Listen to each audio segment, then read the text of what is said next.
ಮೈಸೂರಿನ ಚಾಮುಂಡೇಶ್ವರಿ ಕ್ಷೇತ್ರದ ಶಾಸಕ ಹಾಗೂ ಮಾಜಿ ಸಚಿವ ಜಿಟಿ ದೇವೇಗೌಡ ಇವತ್ತು ಹಲವಾರು ವಿಚಾರಗಳಿಗೆ ಸಂಬಂಧಪಟ್ಟಂತೆ ಮಾತನಾಡಿದ್ದಾರೆ. ಮತ್ತೆ ಮುಖ್ಯಮಂತ್ರಿ ಸಿದ್ದರಾಮಯ್ಯನವರ ಪರವಾಗಿ ಬ್ಯಾಟ್ ಬೀಸಿದ್ದಾರೆ.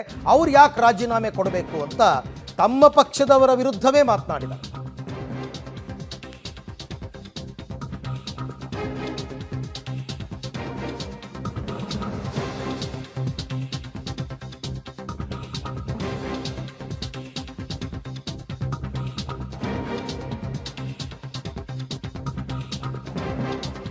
ಮೂಡಾ ಹಗರಣದಲ್ಲಿ ಸಿಎಂ ಸಿದ್ದರಾಮಯ್ಯ ಪರ ಮತ್ತೆ ಜಿಟಿ ದೇವೇಗೌಡ ಬ್ಯಾಟ್ ಬೀಸಿದ್ದಾರೆ.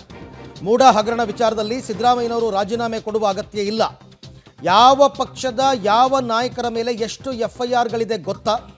ಸಿದ್ದರಾಮಯ್ಯ ಯಾಕೆ ರಾಜೀನಾಮೆ ಕೊಡಬೇಕು? ನ್ಯಾಯಾಲಯದ ತೀರ್ಮಾನ ಬರಲಿ, ಆಮೇಲೆ ನೋಡೋಣ ಅಂತ.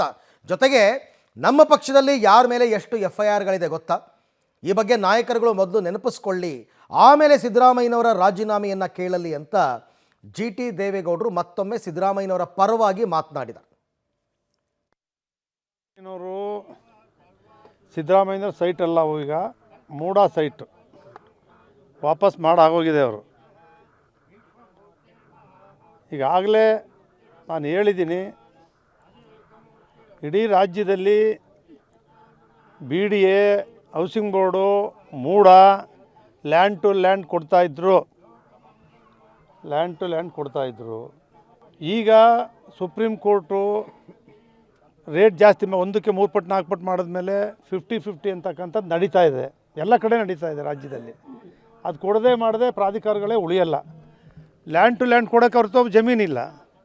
ಅವ್ರ ಲ್ಯಾಂಡನ್ನ ಅತಿಕ್ರಮ ಪ್ರವೇಶ ಮಾಡಿರ್ತಕ್ಕಂಥವ್ರಿಗೆ ಅಥವಾ ಹೊಸದಾಗಿ ಲೇಔಟ್ ಮಾಡ್ತಕ್ಕಂಥವ್ರಿಗೂ ಕೂಡ 50-50ಲೇ ಮಾಡೋಕ್ಕೆ ಕೊಟ್ಟಿದ್ದಾರೆ. ಈಗ ಬಲ್ಲಳ್ಳಿಲೇ ಸರ್ಕಾರದಿಂದ ಅಪ್ರೂವ್ ಮಾಡ್ಕೊಂಡು 50-50 ಮಾಡೋಕ್ಕೆ ಹೋದು ಅದಕ್ಕೂ ರೈತರು ಕೊಟ್ಟಿಲ್ಲ. ಈ ಪರಿಸ್ಥಿತಿ ಇರೋದ್ರಿಂದ 50-50 ಆಗಲೇಬೇಕು. ಒಂದು ಇನ್ನೊಂದು, ನಾವೆಲ್ಲರೂ ಕೂಡ ಎಷ್ಟು ವರ್ಷ ಆಯಿತು ಅವ್ರದ್ದಾಗಿ, ಸಿದ್ದರಾಮಯ್ಯನವ್ರದ್ದು 3 ವರ್ಷಗಳ ಕಾಲ ಮೂಡಾ ಮೀಟಿಂಗ್ ನಡೆದಿದೆ. ಎಲ್ಲ BJP, JDS, ಕಾಂಗ್ರೆಸ್ ಅವರು ಎಲ್ಲ ಒಟ್ಟಾಗಿದ್ದೀವಿ. ಯಾರೂ ಕೂಡ ಕೊಡಬಾರ್ದು ಅಂತ ಯಾರೂ ರೆಕಾರ್ಡ್ ಮಾಡಿಸಿಲ್ಲ. ಯಾವುದೇ ಬೋರ್ಡ್ ಮೀಟಿಂಗಲ್ಲೂ ಕೂಡ ಕೊಡ್ಬೋದು ಅಂತ 50-50 ಕೊಡ್ಬೋದು, ಯಾರೇ ಮಾಡಲಿ ರೈತನು ಕೊಡಬೇಕು ಅಂತ ಮಾಡಿದರೆ ಹೊರತು ಕೊಡಬಾರ್ದು ಅಂತ ಒಂದು ಡೀಸೆಂಟ್ ನೋಡು ಕೂಡ ಹಾಕಿಲ್ಲ ಯಾರೂ.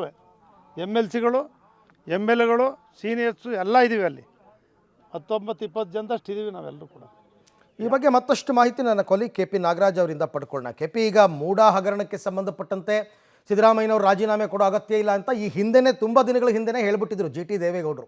ಈಗ ಮತ್ತೊಮ್ಮೆ ಅದೇ ವಿಚಾರವನ್ನು ಪ್ರಸ್ತಾಪ ಮಾಡೋದ್ರ ಮುಖಾಂತರ ಕಾಂಗ್ರೆಸ್ಗೆ ಮತ್ತಷ್ಟು ಹತ್ತಿರವಾಗ್ತಾ ಇದ್ದೀನಿ ನಾನು ಅನ್ನುವಂತಹ ಮೆಸೇಜನ್ನು ಕೊಡ್ತಾ ಇದ್ದಾರಾ ಅಂತ. ಅಲ್ಲ, ಅದು ಆ ಮೆಸೇಜನ್ನು ಅವರು ಪಾಸ್ ಮಾಡಿ ಬೇಡ 2-3 ತಿಂಗಳೇ ಆಯಿತು. ಯಾಕಂದರೆ ದಸರಾದ ವೇದಿಕೆಯಲ್ಲೇ ಮೊದಲ ಬಾರಿಗೆ ಸಿದ್ದರಾಮಯ್ಯನವರ ಪರವಾಗಿ ದೊಡ್ಡ ಮಟ್ಟದಲ್ಲಿ ಜಿಟಿ ದೇವೇಗೌಡರು ಬ್ಯಾಟಿಂಗನ್ನು ಮಾಡಿದ್ದಂಥದ್ದು. ಈಗ ಇಡಿಯ ಒಂದು ರಿಪೋರ್ಟ್ನ ಹಿನ್ನೆಲೆಯಲ್ಲಿ ಈಗಾಗಲೇ ಮತ್ತೊಂದು ಸುತ್ತಿನಲ್ಲಿ ಸಿದ್ದರಾಮಯ್ಯನವರ ರಾಜೀನಾಮೆಯನ್ನು ಏನು ನಾಯಕರುಗಳು ಕೇಳ್ತಾ ಇದ್ದಾರೋ ಅದಕ್ಕೆ ಒಂದು ತಿರುಗೇಟನ್ನು ಕೊಡುವಂಥ ಕೆಲಸವನ್ನು ಇವತ್ತು ಜಿಟಿ ದೇವೇಗೌಡರು ಮಾಡಿದ್ದಾರೆ. ಪ್ರಮುಖವಾಗಿ ಮೂಡಾದ ಸಭೆಗಳಲ್ಲಿ BJP, JDS ಮತ್ತು ಕಾಂಗ್ರೆಸ್ಸು 3 ಪಕ್ಷದ ಜನಪ್ರತಿನಿಧಿಗಳಿದ್ವಿ. ನಾವು ಒಬ್ಬರನ್ನು ಕೂಡ 14 ಸೈಟ್ಗಳನ್ನ ಕೊಡಬೇಡಿ ಅಂತ ನಾವು ಯಾವತ್ತೂ ಕೂಡ ಹೇಳಿರಲಿಲ್ಲ. ನಾನಲ್ಲ, ಯಾರೂ ಕೂಡ ಹೇಳಿರಲಿಲ್ಲ. ಅಂಥದ್ದಾಗಿ ಅವರಿಗೆ ಸೈಟನ್ನು ಕೂಡ ಕೊಡಲಾಗಿದೆ. ಅದಕ್ಕಿಂತಲೂ ಮುಖ್ಯವಾಗಿ ಈಗ ನ್ಯಾಯಾಲಯ ಅವರನ್ನು ತಪ್ಪಿತಸ್ಥ ಅಂತ ಹೇಳಿಲ್ಲ. ಹೀಗಾಗಿ ಇಂತಹ ಸಂದರ್ಭದಲ್ಲಿ ಅವರು ರಾಜೀನಾಮೆ ಕೊಡುವಂಥ ಯಾವ ಅಗತ್ಯತೆಗಳೂ ಇಲ್ಲ ಅನ್ನುವಂಥ ಮಾತನ್ನು ಹೇಳುವಂಥದ್ರ ಜೊತೆಗೆ, ಯಾರು ಸಿದ್ದರಾಮಯ್ಯನವರ ರಾಜೀನಾಮೆಯನ್ನು ಕೇಳ್ತಾ ಇದ್ದಾರೋ ಅವರು ಮೊದಲು ಅವರ ಪಕ್ಷದಲ್ಲಿ ಎಷ್ಟು ನಾಯಕರುಗಳ ಮೇಲೆ ಎಷ್ಟೆಷ್ಟು FIRಗಳಿದ್ದಾವೆ ಅನ್ನುವಂಥದ್ದನ್ನು ನೋಡ್ಕೋಬೇಕು.